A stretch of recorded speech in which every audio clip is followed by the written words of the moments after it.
Welcome back, everybody, to Phoenix Wright Ace Attorney Trials and Tribulations. Today, we will continue our quest through Case 2. Hey, Nick! What is it this time? You won't believe how many people are here for the trial! Well, it's a murder case. What are you talking about? They're here for the trial next door.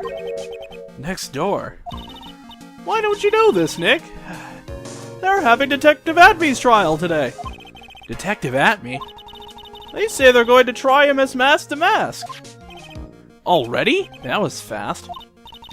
Boy, I'd love to see mask to mask trial. I know. By the way, where's Pearls? Oh, she went back home. She said she can't neglect her training anymore. I know you don't like me. Pearls has really gotten into her training lately, huh? Yeah, ever since that incident last year. Please, don't ignore me. Oh, Mr. Delight, good morning. No one likes me. No one would notice me, even if I killed someone. Come on, don't be silly. Oh, wait a sec. You don't mean you're the murderer? No, I'm just a poor thief. No, wait, that's not right. A thief can't really be poor. Now, let's see. According to Mr. Delight, from his second crime on, he was following a bunch of set plans. Plans that someone had been sending to him to help him commit the heists. You think there's a connection between the thief and the murder, Nick? It's possible. But today's trial is a race against the clock. Huh? How come? Let's just take our time like always. I'm afraid that's not an option. Why is that not an option? You will see as today's trial unfolds. Court is now in session for the trial of Mr. Ron Delight. The defense is ready, Your Honor. You're ready. Preparation is the last refuge of the weak. Okay, settle down, everyone. Let's begin with your opening statement, Mr. Godot. He's got the judge in the palm of his hands yet again. Ron Delight is simply too young to be sent to war. That's all. I'm afraid I have no idea what that means, Mr. Godot. Then you need to get out more, Your Honor. Life is war. But that is exactly why you must be more precise in your wording. That's all my statement means. You understand now, right? Yes, well then, let me briefly summarize the details of this case. Wow, the judge is taking charge like he knows what's going on for a change. The victim is Kane Buller, CEO of KB Security. His body was found in a safe at approximately 9 a.m. on the morning of the 13th. However, the time of death was estimated as 1 a.m. of the previous day. And that's when our little lost kitten dropped the ball. That little lost kitten is, of course, the defendant. Very well then, Mr. Godot. Please call your first witness.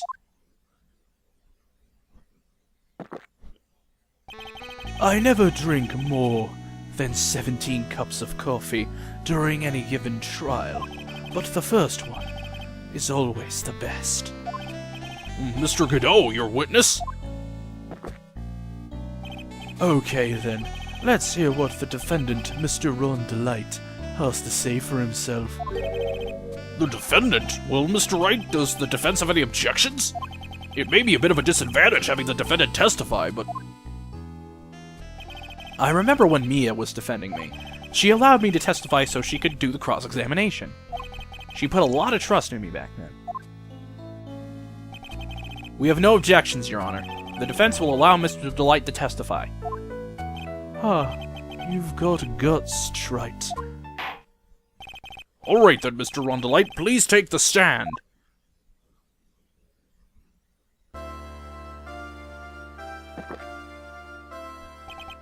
You did it, didn't you? Yes. What? No, that's not true. For a moment there, I thought we'd set the record for the shortest trial ever. Well, Mr. Delight already looks plenty guilty with that face he's making. And once he opens his big mouth, he'll probably put the last nail in his own coffin. Ah, very well. Now then, can you tell me something? If you didn't kill Bullard, why did you go to KB Security? Well, that's kind of hard to say. Boy, I wish I could go. Now then, let's hear some testimony about what happened. Alright, here we go. That evening, around 1 a.m., I went to see Mr. Bullard in his office at KB Security. The blackmail letter I got, it ordered me to go there. I'd been working for KB Security until a year ago, so I knew where his office was. 1 a.m., the exact time the murder took place. The weak get washed away by the tides of fate. The strong drink it up. Ha! It's bitter today, too. Just like my destiny. You'd never know that from the way he's chugging it down. Mr. Wright, your cross-examination, if you please.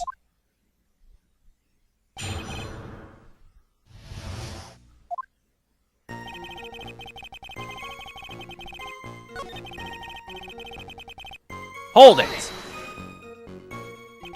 It ordered you there? It was the first time I'd gotten a blackmail letter that ordered me to go somewhere. Does that mean you've gotten other blackmail letters, then? Oh, of course. They'd say things like, steal this, or take that. Why don't you save those for later, Mr. Delight? Please don't say anymore. Now, what should I do? So what did the blackmail letter in question say? It said to bring $50,000. Money, eh? A perfect motive for committing murder.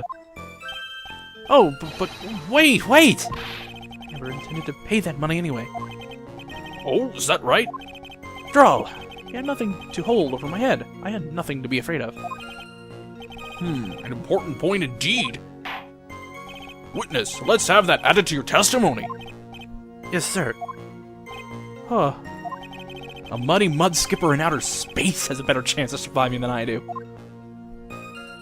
The blackmail threat didn't scare me. It wasn't going to cause me trouble or anything. Well, it got added, so we're gonna have to press it at some point, but, you know. Not now. Hold it! You used to be a security chief for KB Security, right? Yes, that's right. The security chief? You? And yet, a year ago, you were fired without notice. Revenge for an old grudge? A perfect motive for murder, wouldn't you say? This isn't good. Maybe I should change the subject. Mr. Delight, please tell us why you were fired from your job. Well, the world is filled with those who have said, I wish I had never asked that. Okay, then I take it back. Defendant, please answer the question. I needed money. You needed money? Well, you see, Desi loves to spend it. It's kind of her hobby. Not exactly the best hobby in the world, huh, Nick? My salary wasn't nearly enough, so I stole data from the company. Come again? KB Security has a lot of security info on all sorts of companies. And since I was a security team chief, you stole some data and sold it. Mr. Bullard found out, and I was fired immediately. What? I wish I'd never asked that. I was somehow able to keep it secret. I made it seem like I had quit on my own. What is it, Nick? You don't look so good. Someone who brings harm to their company is fired as punishment. You do well to remember that. He sure told you. So you admit that you stole data from your company, is that correct? Yes, I'm sorry. This is a very important fact. Please add it to your testimony. Oh man, this whole thing just took a big turn for the worse, crashed, and blew up. It's gonna take the jaws of life to rip this case from the clutches of disaster.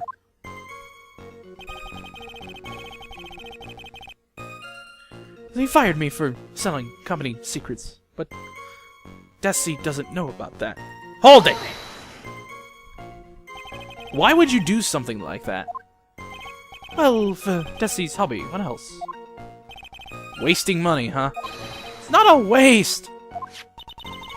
So Miss Delight doesn't know that her husband was fired, does she?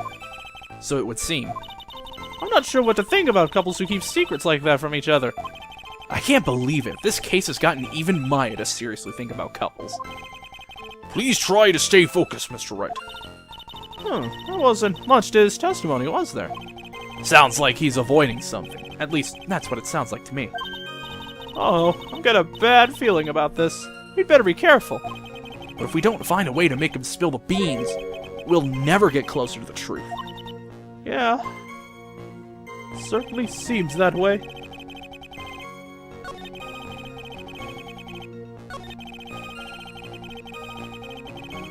Hold it!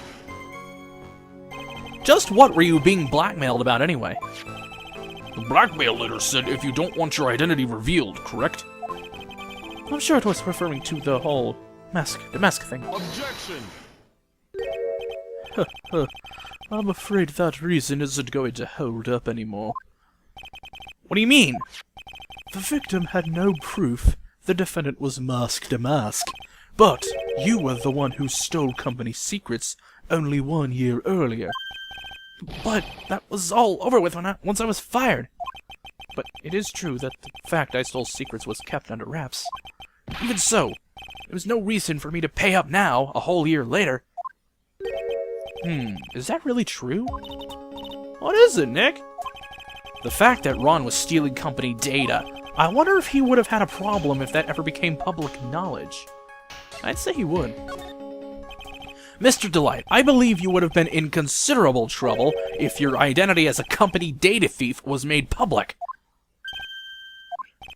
Mr. Wright, what are you trying to do by bullying your own client? Men are like colonies of bacteria. The more heat you apply, the faster they grow. That's exactly right. Well then, feel free to keep up the heat, my little lawyer amigo.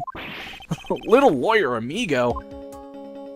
Yes, now come on, provide some evidence to back up your assertion. Why would Mr. Delight want to keep his data-stealing secret from going public? Oh, his wife would find out. And that's not particularly good. Take that! Mr. Delight, what you said just now doesn't match what you told me yesterday. Huh? What doesn't? I think you must have been scared, very scared, of having a certain person find out your secret. A certain person? Miss Desiree Delight, the defendant's wife. But listen to me, my Desi, she's... Looks like if I just sit back and relax, the fun will end before it truly begins. Godot. Yes, we know. It was all your wife's fault. What do you mean?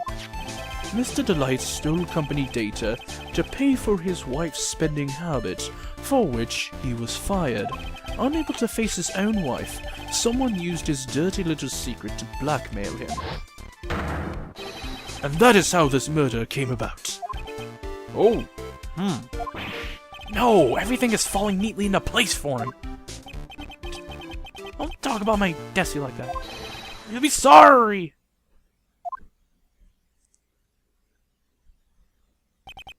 Well, it seems that we've learned a great deal of things here so far. What do you think, Nick? I didn't think it was possible to get so thoroughly whipped in just 20 minutes. Clearly there was sufficient motive for murder. He stole data for his wife, and he killed to protect his secret.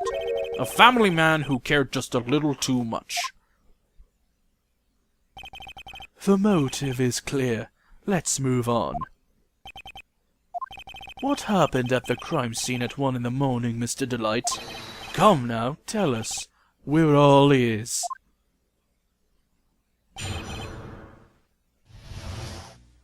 When I entered the office, there was a suspicious shadow there. Suddenly, I was hit on the forehead. After that, I remember being a bit dazed. If I hadn't been wearing that, I would have been killed. When I came to, Mr. Bullard was lying there, dead.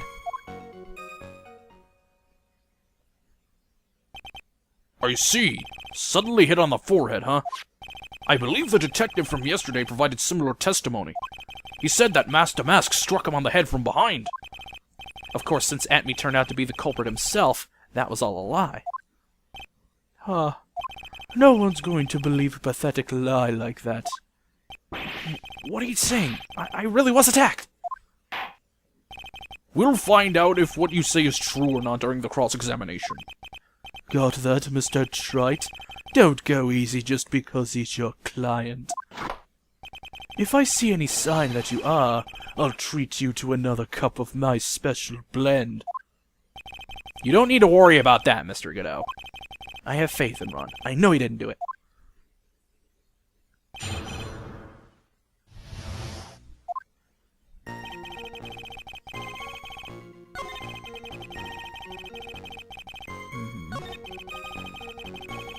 Hold it! That? Could you please clarify what you're referring to? Why, my Master Mask costume, of course. Wait just a moment! Master Mask? Huh? Oh, did I forget to mention it before? Just to be on the safe side, I dressed as Mask the Mask. And then I descended upon the office of the CEO of KB Security. What?